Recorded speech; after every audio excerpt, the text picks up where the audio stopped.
Imagine the most powerful land weapon ever built, dropped onto a battlefield 800 years in the past.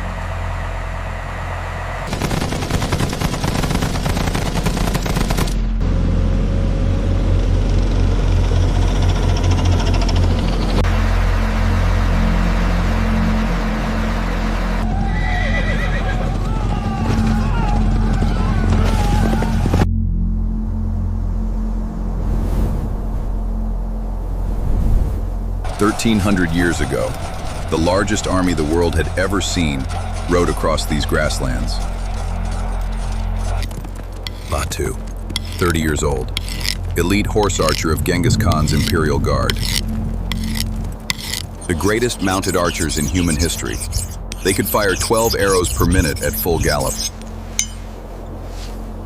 A composite bow made of horn, wood, and animal sinew. 350 meters of lethal range.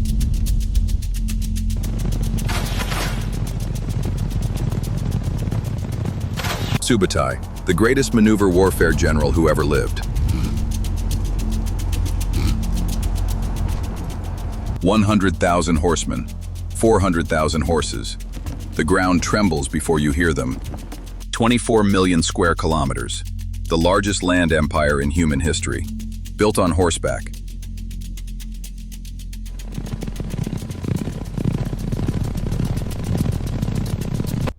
Each warrior carried 3 to 4 horses, rotating mounts for infinite endurance. Liddell Hart wrote that Genghis Khan and Subutai possessed strategic ability comparable only to Napoleon. The Mongol command structure: no shouting, no drums, silent gestures. The entire army moved as one.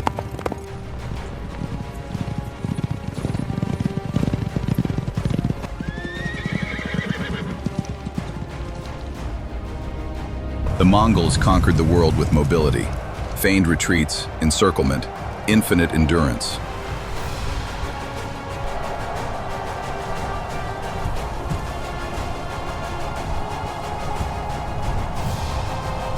But Mongol mobility was bound to the speed of a horse, 60 kilometers per hour.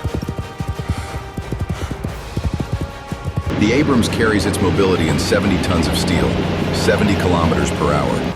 The ancestor of maneuver warfare meets the king of maneuver warfare, wind and thunder.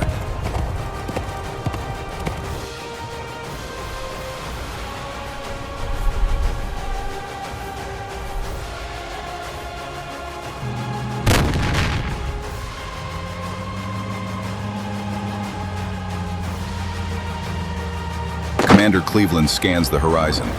Thermal imaging confirms what seems impossible. 100,000 signatures, 360 degrees, all cavalry. M1A2 SEPv3 Abrams, 120 millimeter smoothbore, effective range 4 kilometers. Depleted uranium composite armor. Depleted uranium composite, the densest armor mankind has ever built. No anti-air, no anti-tank, no artillery. Just horses.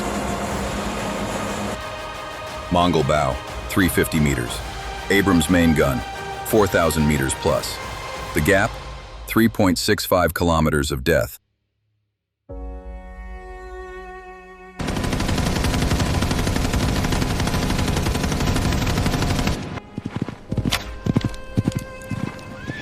Three weapons, 3 ranges, 3 kill zones.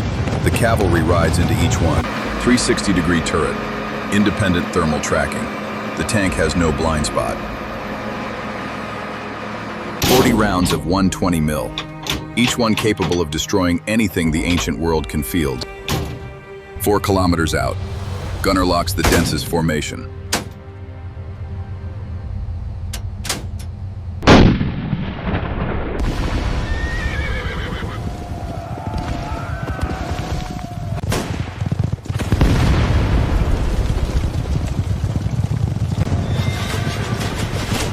Turret rotates, 10 seconds. Another target locked. 4 men inside the beast, doing what they were trained to do, against 100,000.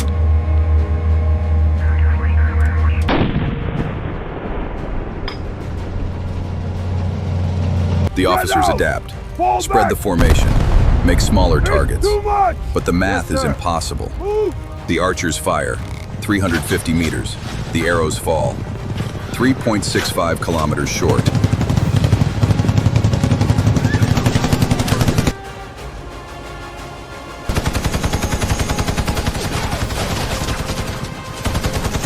Systematic, methodical. The tank does not rage, it calculates. 70 tons, 1,500 horsepower turbine engine. The ground shakes before you see it. The feigned retreat requires the enemy to chase. The machine does not chase. It does not need to.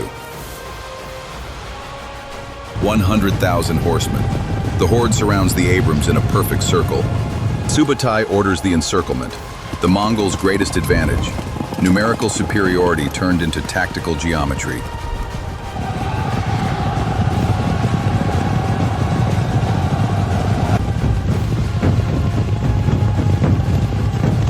But the turret rotates 360 degrees. The Crow's 2 tracks independently. The tank has no blind spot.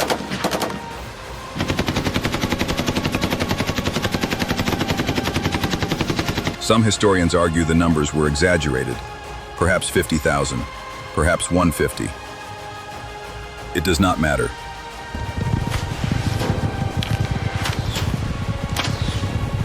His arrow hits the armor. It bounces. He does not understand. Iron lamellar armor, the finest protection of the 13th century, against 50 caliber, paper.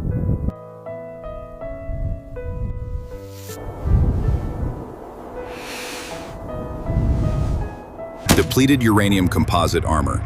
The arrows leave nothing, not even a scratch.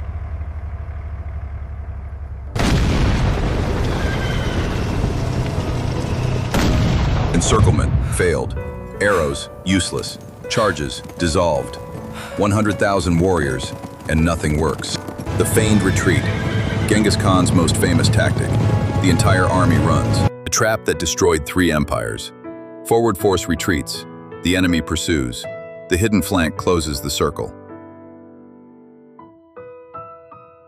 The beast does not tire. The men inside it do.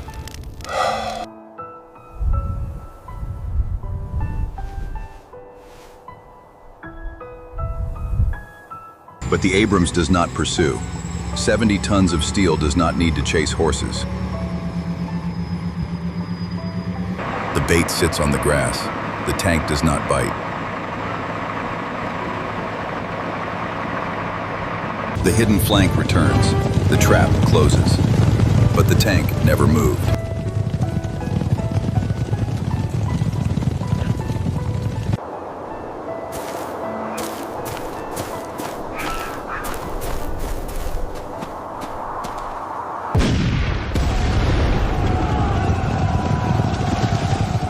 Think about that for a second. The most successful military tactic in medieval history, neutralized by a machine that simply refuses to move. One man, one machine, 800 years. And still he stands.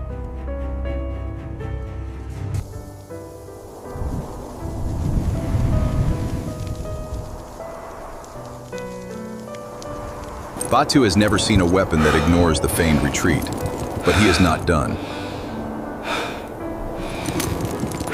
Subutai's mind searches for an answer. There is none.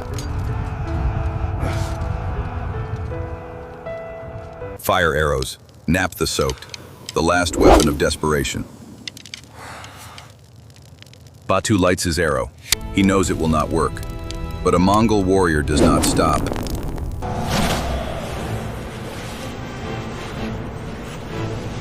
The sky burns, 10,000 fire arrows blotting out the sun.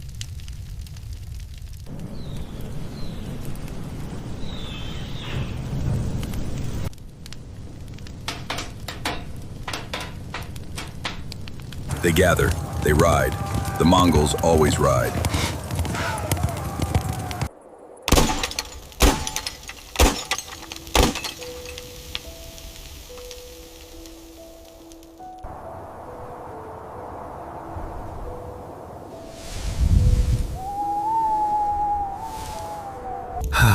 Beautiful.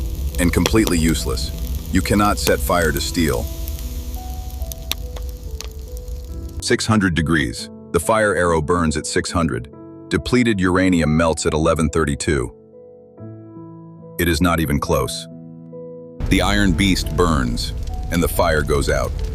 The armor underneath, untouched.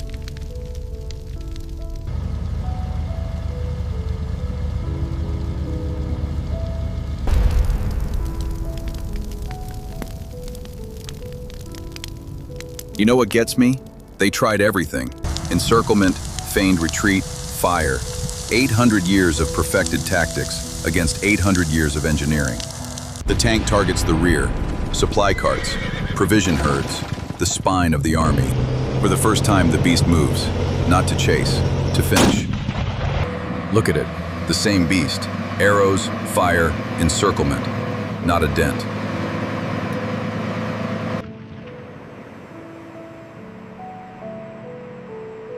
One by one they stop, not surrender. Cessation. There is no shame in laying down a weapon against what cannot be wounded. Not one of them throws down their weapon. They place them, carefully. These are craftsmen's tools. The tank does not fire on unarmed men. The beast has rules.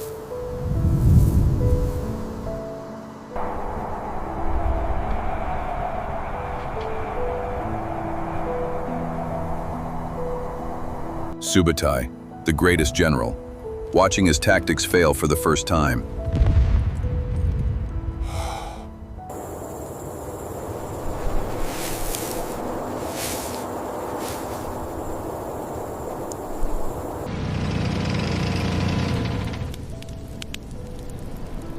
Batu is alive. His horse is dead, but he is standing.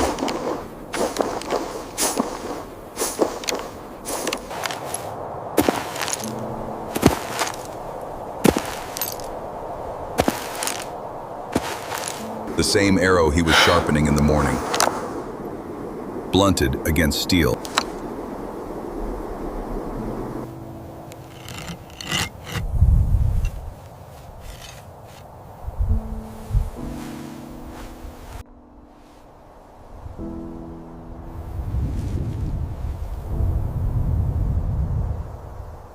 "800 years apart, but both warriors."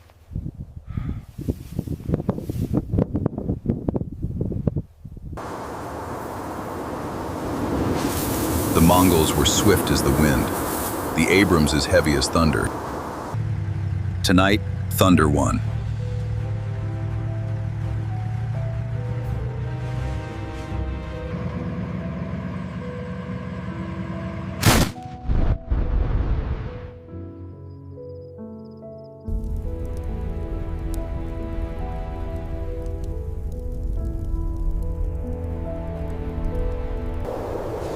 They will tell stories of the Iron Beast. No one will believe them. But the wind still blows after thunder passes.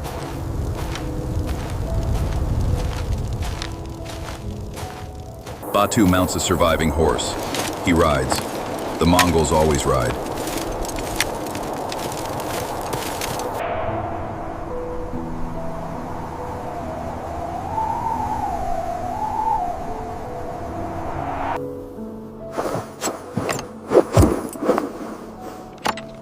Batu is still riding across the steppe. 800 years later, the wind still blows.